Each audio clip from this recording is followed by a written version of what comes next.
Et puis, Madame, Messieurs, nous allons tout de suite vers le téléphone encore pour parler à Francine Forgette, qui est Francine Forgette Marin, directrice Affaires Santé et Recherche à la Fondation Cœur et AVC. Bon après-midi, Madame Marin. Oui, bon après-midi. Ça va bien? Ça va bien, merci, vous. Oui, moi, ça va toujours bien, même quand ça va mal, n'est-ce pas? Alors, faut croire que ça va bien, Madame Forget. Alors, aujourd'hui, il est question de vapoteuses aromatisées au Québec et la décision est prise. Dans pas longtemps, ça sera la fin de la vente de vapoteuses aromatisées. Interdiction donc de vendre les vapoteuses aromatisées. Et c'est une bonne nouvelle. On dit que c'est comme du violon à vos oreilles, Madame Forgette. Oui, c'est une excellente nouvelle et ça a été mis en application hier. Ouais, ouais. Déjà, hein? Oui. Et même à l'approche, j'imagine qu'on a dévalisé les tablettes de ces vapoteuses-là. Euh, J'imagine parce que depuis hier, la réglementation est en vigueur, donc il n'y a plus le droit de vendre avec des arômes dans les vapoteuses, tous les arômes en réalité. Alors donc, et on espère que c'est parce que je sais que toutes les organisations qui défendent le droit d'un peu tout le monde, parce que même les non-fumeurs, n'est-ce pas, même les fumeurs sont défendus lorsqu'on fait des représentations. Les organisations qui travaillent contre l'usage du tabac, surtout en public, n'est-ce pas? Ces gens-là ont tenu, donc, surtout les fabricants, à mettre à colorer un peu, à donner une bonne senteur, une senteur fréquentable à leurs vapoteuses, en fait, qui sont du tabac quand même, hein? C'est que les saveurs qu'ils mettaient dans leur vapoteuse, c'est que ça incite les jeunes à se mettre à vapoter et à continuer. Mm. Parce qu'il y a 9 jeunes sur 10 qui mentionnent que c'est une raison importante pour laquelle ils ont commencé à vapoter et que c'est un facteur important pour lequel ils ont continué à vapoter. Et la réglementation va aider à combattre le vapotage chez les jeunes parce que les jeunes vont commencer à vapoter à cause de tous ces arômes-là.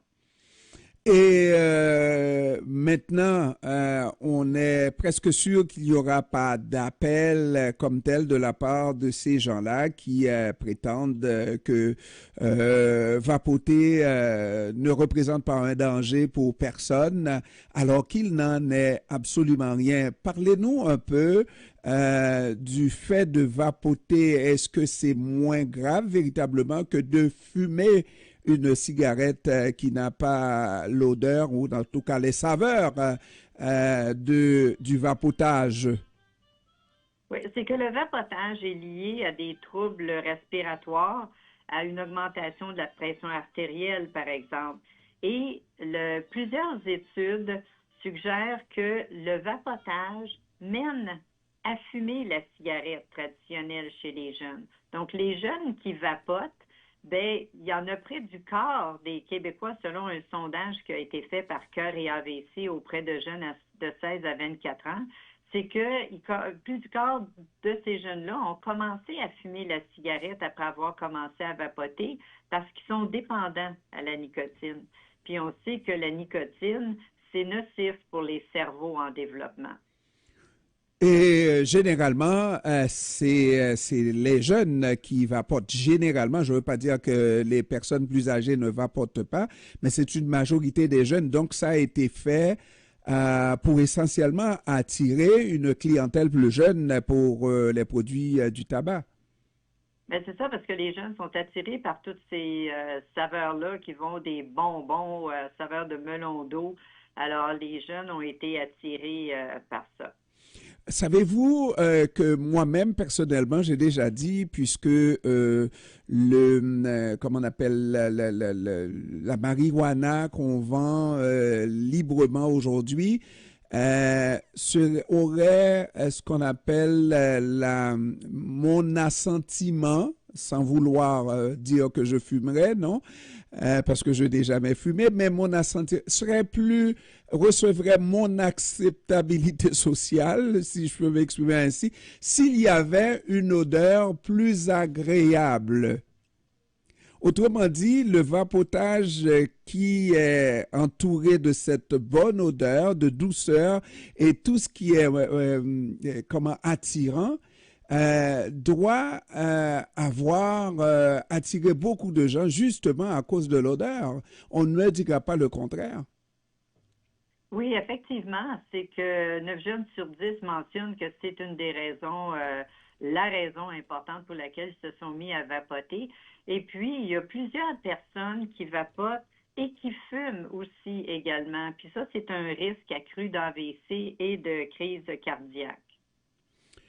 Et en plus de tout ça, parmi les mesures, on nous dit que Québec limite à 20 milligrammes par millilitre la concentration en nicotine des produits de vapotage. Donc, là encore, on réduit, on diminue, on cherche par tous les moyens à protéger la jeunesse et c'est une bonne chose, je pense, qui a été recommandée par tous ces groupes qui luttent contre l'usage, surtout en public, du tabac, des produits du tabac. Oui, exactement. La réglementation, c'est effectivement pour aider à combattre le vapotage chez les jeunes. Et il y a d'autres mesures aussi, comme d'indiquer certaines choses sur l'emballage et de les rendre moins attrayants aussi. Et vous dites, vous, que vapoter et fumer en même temps, ça représente un risque accru d'AVC et de crise cardiaque. Ça, là, c'est documenté par la littérature scientifique? C'est que c'est selon des sondages qu'on se rend compte qu'il y a plusieurs personnes qui vapotent et qui fument en même temps. Non, mais vous dites qu'il y a des conséquences à le faire, comme quoi fumer seulement ou vapoter seulement aurait moins d'incidence par rapport à des crises cardiaques ou même d'AVC, là. Le vapotage, lui, est lié à des troubles respiratoires, à une augmentation de la pression artérielle et même aux maladies cardiovasculaires. Ça, c'est le vapotage. On sait que fumer la cigarette est directement lié à une augmentation d'AVC et c'est un facteur de risque important des maladies cardiovasculaires. Donc, quand on vapote et on fume en même temps, c'est certain que ça a un risque accru d'AVC et de maladies cardiovasculaires. L'industrie du tabac prétend que lorsqu'on vapote, probablement qu'elle a créé le vapotage justement à cause de ces gens, des fumeurs invétérés, qui cherchent une alternative à la cigarette et qui vapotent. Donc, c'est moins pesant, moins grave que de fumer directement. Qu'est-ce qu'on répond à ça? Bon, c'est certain que fumer la cigarette, c'est pire. La cigarette électronique pourrait aider certaines personnes à cesser de fumer, mais les preuves manquent encore.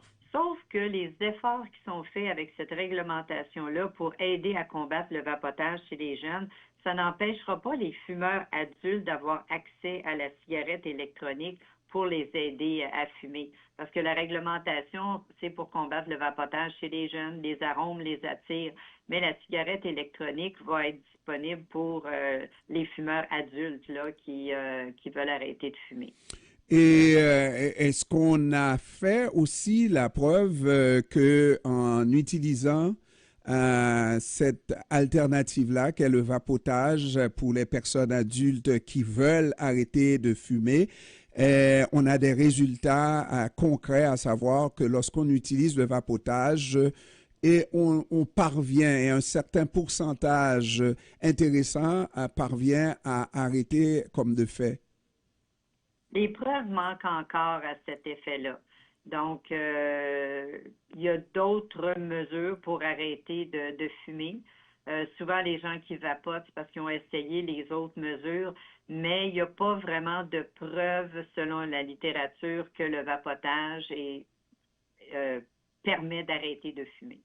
Et encore les patchs, comment, je ne sais pas le mot en français, qu'on se mettait, que le fumeur se mettait, est-ce que ça existe encore et est-ce que ça aide véritablement à arrêter de fumer?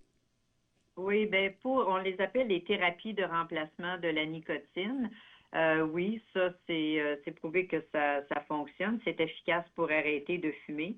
Et il y a aussi d'avoir recours à des services de consultation qui sont d'autres moyens d'arrêter de fumer. Parce que c'est certain que fumer la cigarette, c'est un facteur de risque important là, des maladies cardiovasculaires. Francine Forget-Marin, vous êtes de la Fondation des maladies du cœur et de l'AVC, mais je vais vous dire une chose, et parce que même si je ne suis pas spécialiste, le meilleur moyen à utiliser pour ne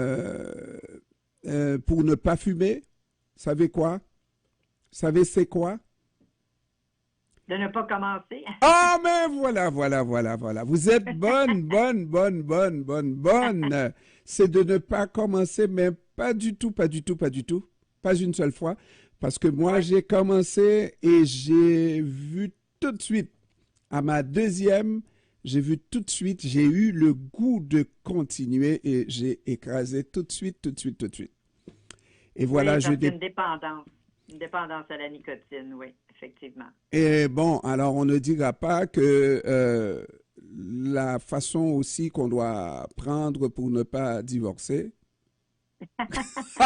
On n'ira pas jusque-là, Madame Forget. Hein? Mais c'est un autre sujet.